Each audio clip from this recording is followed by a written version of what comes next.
नमस्कार, आप देख रहे हैं ET9 स्वदेश। मैं हूं अजय शर्मा और आज के मार्केट महारथी के मेहमान हैं दिनशॉ ईरानी। हीलियोस कैपिटल के साथ काम करते हैं और बाजार पे बहुत एक पैनी नज़र बना के रखते हैं। दिनशॉ, गुड मॉर्निंग, बहुत बहुत शुक्रिया।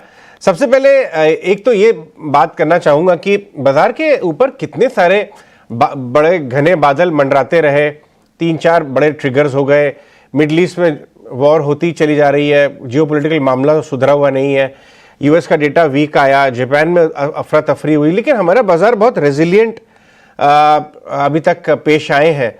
इस स्ट्रेंथ को आप पॉजिटिवली देख रहे हैं या आपको लगता है कि ये ज़्यादा दिन चलेगी नहीं? एक्चुअली सेकेंड हाफ में बाजार कमजोर लग रहा है। डिम्पी जी देखिए, सॉरी अजय जी, एक तो पहली चीज तो ये है कि ये सब इवेंट्स ठीक है साइड में, मतलब आप अगर जो फंडामेंटल होते हमारे तो हम सब संभाल लेते हैं, लेकिन आप फंडामेंटल भी देखिए थोड़े हमें वीक होते हुए नजर आ रहे हैं यहाँ पे। क्योंकि आप अगर जो मार्च के क्वार्टर के नंबर देखिए आपने, उसके बाद आपने देखा कि करीबन करीबन 4 से 5% कट आया है अर्निंग्स में इंडेक्स के, और उसके बाद आप बाजार हमारा मतलब 5% अर्निंग कट, तो हमारा बाजार थोड़ा तो रिएक्ट करना चाहिए था, पर हमारा बाजार ऊपर गया, कोई 11-12% जून एंड तक ऊपर था। और फिर अभी जून के जो नंबर आ रहे हैं वो भी एक्चुअली आप देखिए इतने एक्साइटिंग नहीं है। Already most of the numbers are out, क्योंकि 14 तारीख को खत्म हो जाएगा रिपोर्टिंग सीजन। लेकिन आप ये देखिए जो अभी तक के नंबर आए हैं उसमें जो ब्रॉडर इंडेक्स है, जैसे मैं 500 की बात करूं तो वहां पे तो एक low single digit kind of earning growth दिख रहा है, और अगर जो आप फाइनेंशियल निकाल दे उसमें से तो नेगेटिव अर्निंग ग्रोथ है। तो ये सब जो है फंडामेंटली भी ठीक नहीं लग रहा है। और दूसरा, जैसे आपने बोला कि जो जियोपॉलिटिकल सिचुएशन वो भी ठीक नहीं लग रहा है। यूएस चाइना तो ऑलरेडी अभी आज आपने देखा है कि थोड़ा बैकफुट पे ही खेल रहा है, क्योंकि उनकी इकोनॉमी पिकअप नहीं हो रही है। यूएस की इकोनॉमी भी थोड़ी अभी जरा डामाडोल हो रही है, क्योंकि आपने वो देखा उनके जो अनएम्प्लॉयमेंट फिगर्स थे वो काफी बढ़ गए, एम्प्लॉयमेंट नंबर्स कम, मतलब जो नए जॉब्स हैं वो क्रिएशंस काफी कम हो रहे हैं। तो इट्स ऑब्वियस कि वहां पे भी थोड़ा स्लो डाउन है। अभी होप यही है कि यूएस एक वो होता है फ्लैट लाइनिंग करे, मतलब एज इन स्मूथ लैंडिंग करे, तो वही होप है। अदरवाइज अगर जो हार्श लैंडिंग हुई तो ऑब्वियसली मार्केट में बहुत उथल पुथल हो सकता है। तो हमें लग रहा है कि बेस्ट केस सिनेरियो हमारे जो आज की तारीख में जो अभी बाजार हमारा चल रहा है वो is mainly because of domestic flows. Foreign flows वैसे ही नेगेटिव हो गए हैं, इनफैक्ट बजट के बाद काफी नेगेटिव हुए हैं। तो शायद एक ही दिन होगा जहां पॉजिटिव हुए होंगे, अदरवाइज पूरे टाइम तो उनकी सेलिंग चालू ही है, और डोमेस्टिक फ्लोज हैं जो एब्जॉर्ब कर रहे हैं उनको। तो ये सब जो है वो एक तरह से फ्लो ड्रिवन मार्केट काफी टाइम तक सस्टेन नहीं करता है। तो बेटर टू कि आराम से हम देखें कि क्या है। होप है कि एक फ्लैट लाइनिंग हो जाए मार्केट में।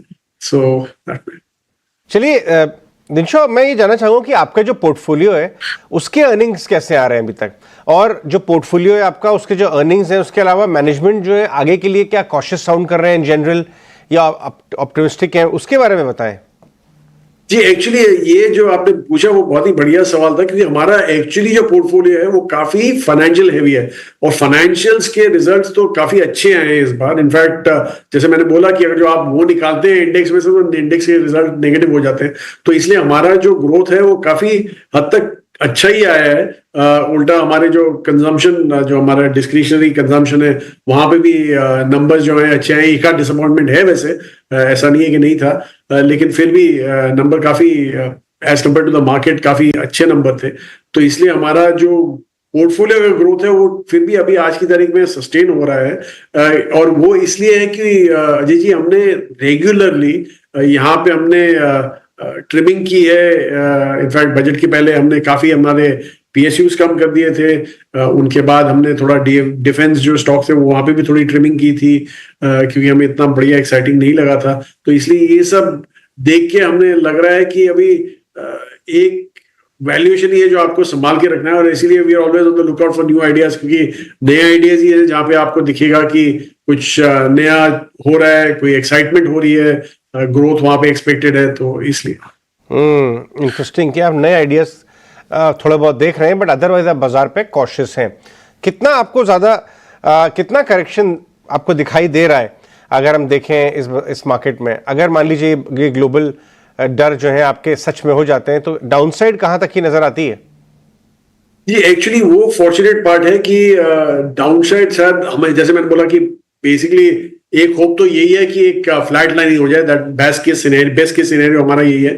लेकिन दूसरा भी है, जैसे मैंने बोला, फ्लोज हमारे काफी हैवी हैं और हमें हमें हमारे म्यूचुअल फंड में भी दिखता है, हमारे ऑल्टरनेट एसेट्स में भी दिखता है कि जैसे ही बाजार में करेक्शन आता है तो काफी फ्लोज आ जाते हैं हमारे पास।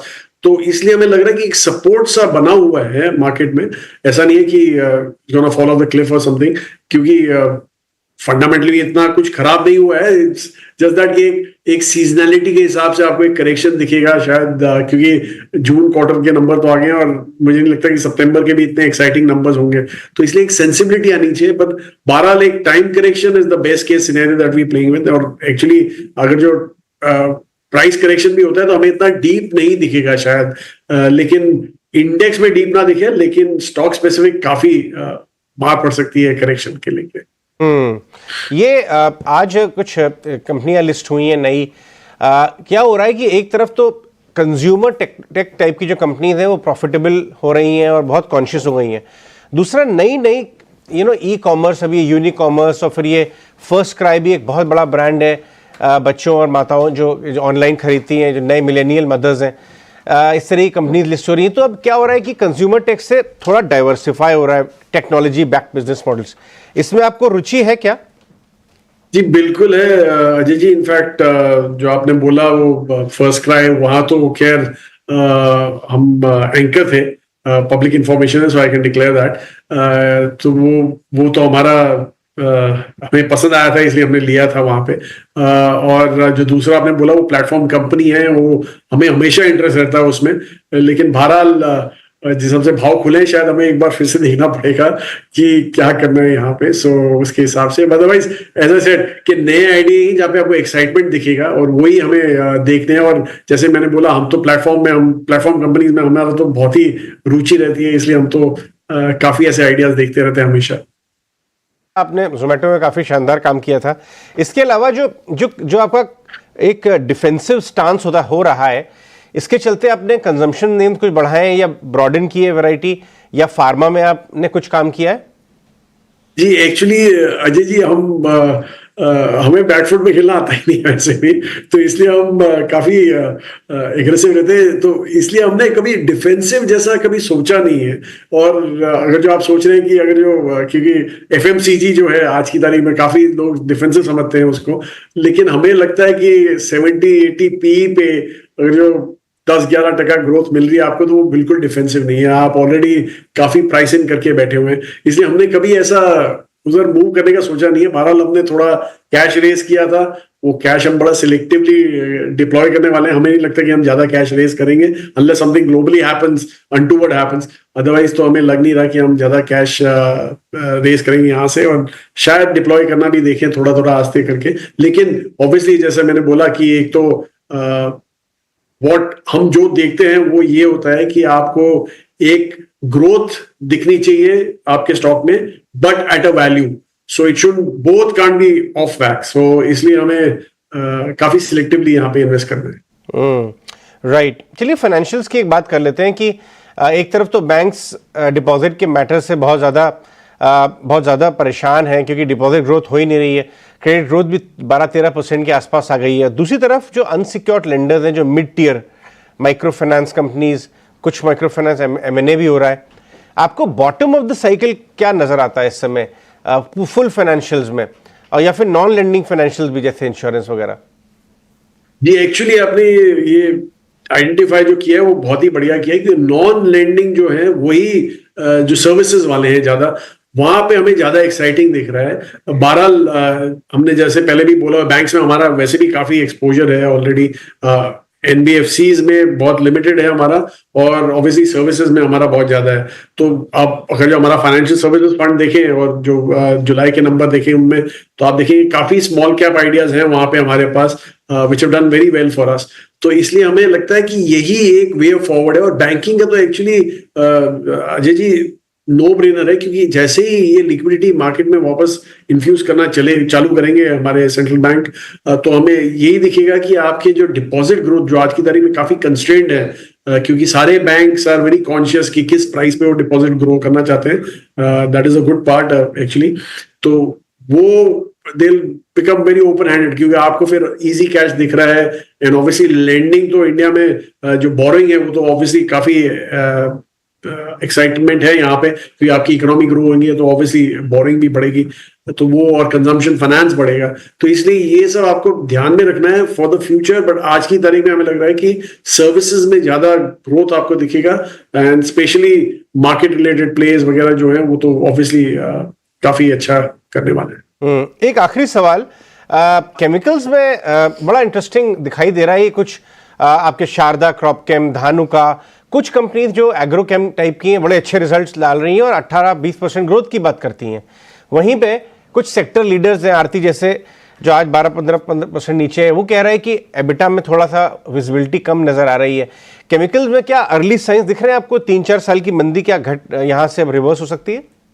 जी देखिए, एक्चुअली पहले जो तेजी आई थी वो इसलिए आई थी कि चाइना ने डिसाइड किया कि मुझे ये एनवायरमेंट अनफ्रेंडली इंडस्ट्री में रहना नहीं है, इसलिए वो उन्होंने अपने एक्सपोजर कम किया था।